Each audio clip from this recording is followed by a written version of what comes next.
Set class आज पढ़ेंगे human resources. Most natural resources on our planet have been discovered and brought into direct और indirect use by human beings. जो भी natural resources हमें मिलते हैं प्लांट से या किसी से भी, उसे हम क्या करते हैं, यूज़ करते हैं। या तो डायरेक्ट वे में यूज़ करते हैं या फिर इनडायरेक्ट वे में यूज़ करते हैं। दिस हैज़ बीन पॉसिबल, ये तभी पॉसिबल हो सकता है ओनली दो थ्रू द ह्यूमन स्किल।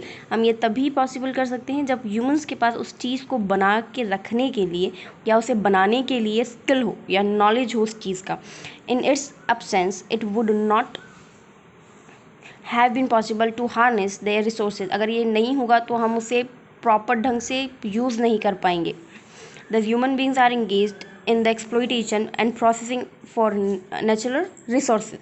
तो क्या करते हैं, these human beings are engaged in the exploitation and the processing of natural resource. तो इंगेज्ड होते हैं किनके साथ, प्रोसेसिंग करने के लिए। वो जो भी चीज़ें नेचर से हमें प्राप्त होती है, भले हम उन्हें डायरेक्ट वे में यूज़ करें या इनडायरेक्ट वे में यूज़ करें, वो चीज़ें हमें क्या करती है, ह्यूमन के नॉलेज के हिसाब से हम उन्हें बहुत ईजीली काम में ले सकते हैं। People are trained to run the administration, work in the factories, promote trend and commerce, participate in governance। ठीक है, तो ये क्या करते हैं, जो पीपल काम करते हैं इनसे रिलेटेड, तो वो क्या करते हैं, फैक्ट्रीज को प्रमोट करने का काम करते हैं, ट्रेंड्स बनाते हैं। वो जो चीज़ वो अपनी फैक्ट्री में बनाते हैं, उन्हें क्या करते हैं, लोगों तक बहुत ईजी वे में लोगों तक पहुँचाने का काम करते हैं, जिससे क्या हो, समृद्धि या पैसा प्राप्त हो सके। हम स्टेट को अगर पैसा प्राप्त होगा तो सीधा सीधा गवर्नमेंट का भी क्या होगा, उससे ज़्यादा हेल्प होगी।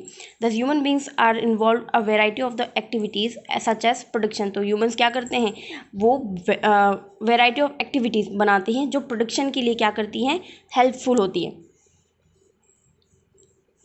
मैनेजमेंट एंड प्लानिंग, तो प्रोडक्शन करते हैं, मैनेजमेंट करते हैं और प्लानिंग करते हैं कि वो जो भी नेचर से जो चीज़ प्राप्त कर रहे हैं वो उन्हें एक तो बेहतर बना सके और लोगों तक ईजिली पहुंचा सके। This are termed as human resources. तो वो क्या कहलाता है, ये जो चीज़ें हैं वो ह्यूमन रिसोर्सेज कहलाती है। Every person therefore is a potential resources for human society. जो भी चीज़ें हैं वो क्या करती है, ह्यूमन पोटेंशियल करती हैं ह्यूमन सोसाइटी को, मतलब उन्हें हेल्प करती है। Skilled and the trained people are valuable asset for the country. वो क्या करते हैं, स्किल्ड एंड ट्रेंड पीपल, जिनको नॉलेज हो उस चीज़ का कि वो क्या कर रहे हैं क्या नहीं कर रहे हैं, आर वैल्यूएबल, बहुत ज़्यादा इंपॉर्टेंट है। असेट का मतलब होता है समृद्धि, पैसा, किसी स्टेट को रिच बनाने का काम करता है। In this section of society which has the capacity to transform the bring natural resources under uses. तो क्या करते हैं, ये जो सोसाइटी, ये जो सेक्शन है सोसाइटी का, वो क्या करती है, transform the bring natural resources. वो नेचुरल रिसोर्सेज को किस तरीके से बेहतर बना के यूज़ कर सकते हैं उसका काम करती है। जैसे एग्जाम्पल हुआ, examples may be seated here from European countries, the USA, Japan, Singapore, etc., in which people have developed very high skill to work on the advanced machines। तो क्या करती है, ये इन जगहों के लोगों के पास बहुत ज़्यादा नॉलेज है उस चीज़ का कि वो कौन कौन सी मशीन्स यूज़ करें जिससे उनका काम आसान हो और चीज़ें क्या बने, बेहतर बने। They earn well and lead the prosperous life. वो अच्छा कमाते हैं जिसकी वजह से वो क्या कर सकते हैं, एक बहुत बेहतर ज़िंदगी बिता सकते हैं। कल हम ये पढ़ेंगे, आज बस ये।